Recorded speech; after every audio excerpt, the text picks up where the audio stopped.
नमस्कार साथियों, स्वागत है आपका YouTube channel PS education hub में। और आज हम एफएलएन जो 3.0 कोर्स है उसकी तीसरे नंबर की प्रश्नोत्तरी है, जो कोर्स 3 की प्रश्नोत्तरी है, बच्चे कैसे सीखते हैं, तो उससे देखेंगे। और आप यहाँ पर देख सकते हैं 20 में से 20 अंक को प्राप्त कर सकते हैं। और आपके पहले अटैम्प्ट में यदि 15 क्वेश्चन से ज़्यादा होते हैं तो आप सबमिट कर दें, क्योंकि आप रीडो करेंगे, बार बार बदलेंगे तो प्रश्न भी बदलते जाते हैं। इसलिए कोशिश यही करें कि 15 अंक के बाद आप उसे सबमिट कर दें यहाँ।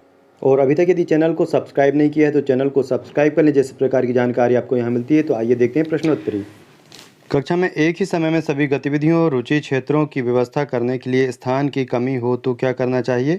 एक समय में कम से कम 4 की व्यवस्था करना और प्रत्येक 15 दिन में बारी बारी बदलते रहना सही उत्तर है। इस पर टिक करेंगे। अगला प्रश्न देखेंगे, बच्चों को सीखने के पूर्व ज्ञात अनुभव कैसे प्राप्त होते हैं? अभिभावक के दृष्टिकोण से, प्रतिदिन के अनुभव से जिनका बच्चे सामना करते हैं, विरासत से। तो सही उत्तर है प्रतिदिन के अनुभव जिनका बच्चे सामने करते हैं। इसके बाद अगला प्रश्न देखेंगे, पांचों इंद्रियों के नाम क्या हैं? तो पांचों इंद्रियों के नाम जो है, देखना जो आंखों से करते हैं, स्वाद जो कि जिह्वा से करते हैं, स्पर्श जो कि त्वचा से करते हैं, सूंघना जो कि नासिका द्वारा, और सुनना कानों के द्वारा। तो ये हमारी 5 इंद्रियां हैं। दूसरा ऑप्शन सही है, टिक करेंगे। आगे बढ़ेंगे। प्रश्न तीसरा है, सामूहिक पसंद का क्या अर्थ है? तो सामूहिक पसंद का जो अर्थ होता है, किसी विशेष परस्पर संवाद को प्राथमिकता देना, जैसे अकेले कार्य करना, साथी के साथ कार्य करना, बड़े छोटे समूह में कार्य करना। है सही, तीसरा विकल्प सही है, टिक करेंगे। आगे बढ़ेंगे। प्रश्न चौथा है, बच्चों की सुरक्षा सुनिश्चित करने के लिए गतिविधियों रुचि क्षेत्र की मुख्य विशेषता क्या है? तो सही उत्तर है कक्षा में हर तरफ जो है पहुंच हो, यानी बच्चे की जो हर तरफ पहुंच होना चाहिए।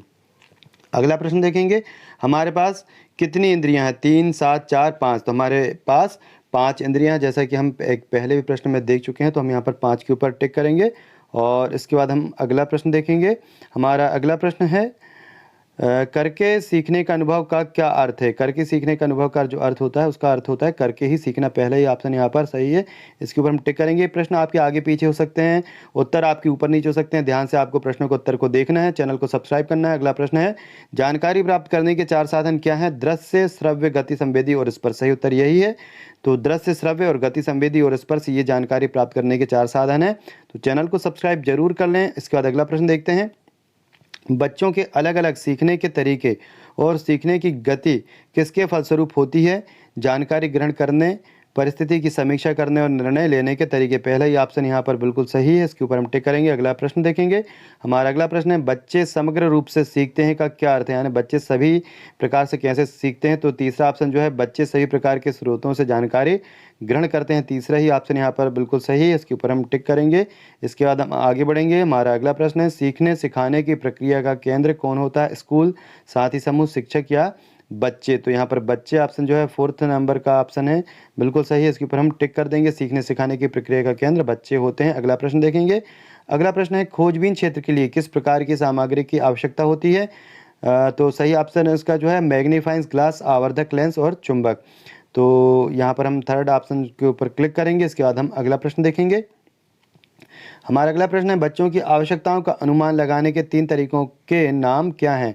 तो पहला ऑप्शन जो है, बच्चों की रुचि जानना, पसंद जानना और सीखने की शैली जानना। ये बिल्कुल सही उत्तर है यहाँ पर, इसके ऊपर आप टिक कर सकते हैं। तो फर्स्ट टिक करेंगे और आगे बढ़ेंगे। बच्चे बेहतर कब सीखते हैं?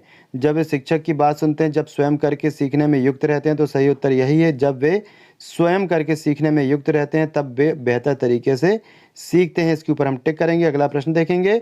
और हमारा अगला जो प्रश्न है उसको देखते हैं, चिंतनशील बनने से बच्चों को कैसे मदद मिलती है? शिक्षक का ध्यान आकर्षित करके, बुद्धिमान बनकर के, नई परिस्थितियों और अनुभवों के प्रबंधन के लिए पूर्व अनुभव का प्रयोग करके। सही उत्तर यही है, 3rd ऑप्शन, इसके ऊपर हम टिक कर देंगे। और इसके बाद हम अगला प्रश्न देखेंगे।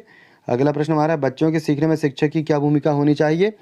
तो सबसे अच्छी भूमिका जो होती है वो होती है सहायक बनना। तो 4th नंबर का जो ऑप्शन है, इसके ऊपर हम टिक कर देंगे। और इसके बाद हम अगला प्रश्न देखेंगे। हमारा अगला प्रश्न है, बड़ों के साथ परस्पर संवाद का क्या अर्थ है? तो सही उत्तर जो उसका 2nd ऑप्शन है, अभिभावक और शिक्षक स्वयं बच्चों के साथ मिलकर सीखने की प्रक्रिया में बच्चों की सहायता करें।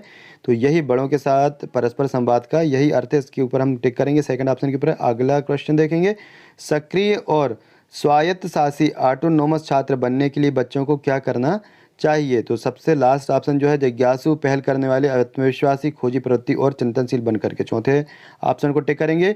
अगला प्रश्न देखेंगे, सामग्री के साथ परस्पर संवाद का क्या अर्थ है?